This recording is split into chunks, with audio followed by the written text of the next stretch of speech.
Welcome to this episode. This time we're going to look at polearm basics.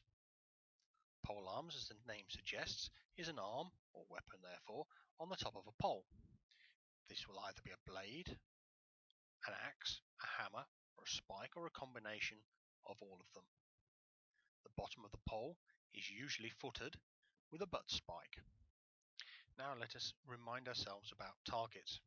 Once again, we need to remember that targets become in a variety of shapes and sizes. The target zone for your weapon is again around the base of the sternum down to around shins, which we will remember though is that normally polearm is going against somebody wearing a full harness so that they are well protected. What we know about the use of the medieval polearm comes from gentlemen like Hans Talhoffer, who wrote extensive manuals on how to use most of the weapons of the period.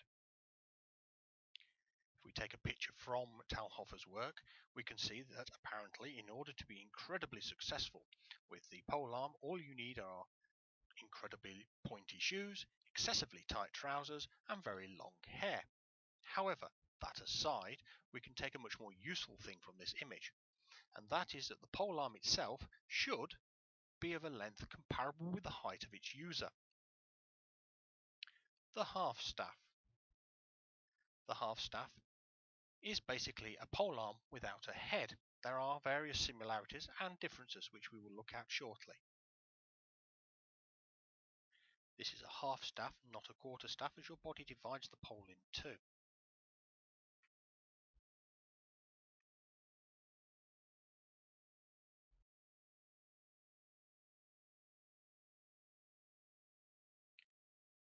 Notice how you're using the end of the pole to sweep away attacks, defending against the head cut, and providing over the top hits.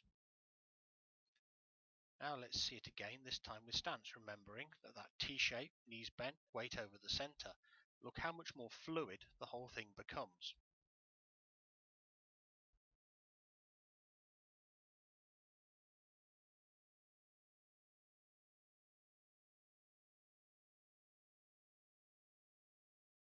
And again, this time against the Pell. All those defences now become strikes.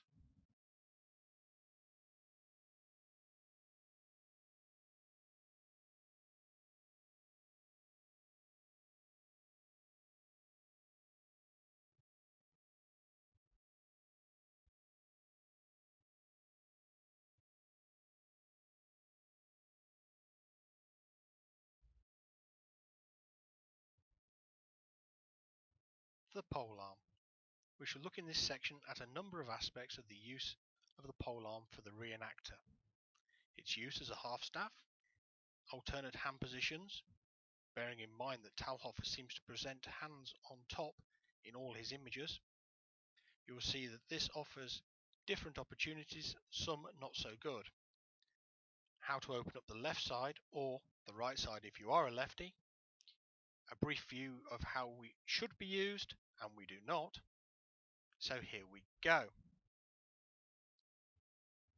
In the manner of a half staff. As you can see, other than sweeping, the use like a half staff is somewhat limited. With both hands on top, this is how Talhoffer represents most of his images.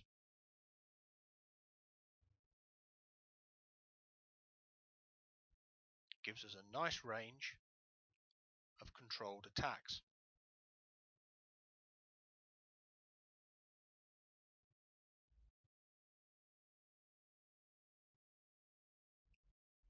The front hand on top and the rear hand underneath. This provides us with a higher open stance and opens up new strikes to us.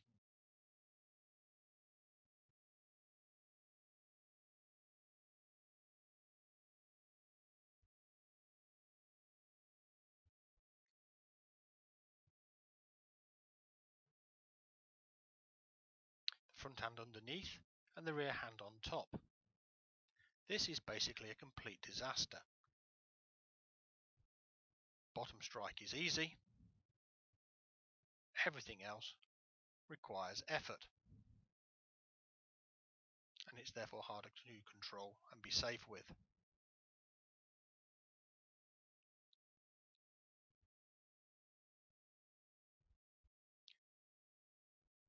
Thus far, everything has been down the right-hand side in the main.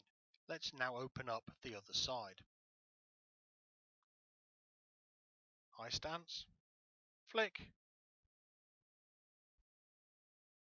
and now everything from that high stance can be done just as easily from the other side.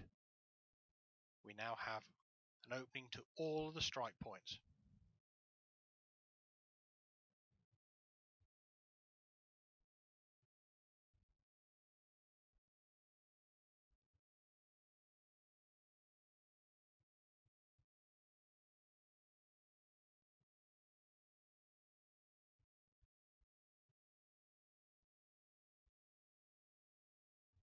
And this is how it should be used, and we don't.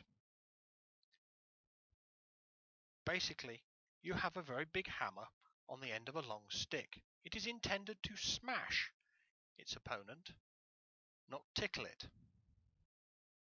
Therefore, by rotating it around the body, speed can be increased, and with it, damage. And if you can hit something well one way, you can go back the other. Now let's look at the pole arm against the Pell with both hands on top. Notice working steadily in order to work on accuracy rather than belting the Pell. Using a pole arm against a Pell in this manner is okay. Going at it any more vigorously and you will wear the Pell away.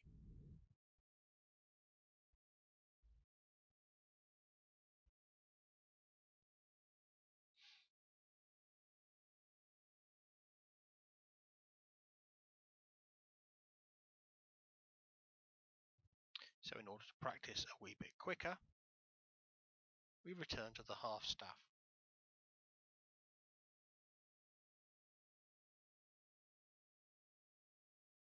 Remember, practice, practice, practice. Well, that wraps up this episode for the Random Campfire on basic polearm technique. If you enjoyed yourself, click like, subscribe, share away, and I look forward to seeing you again.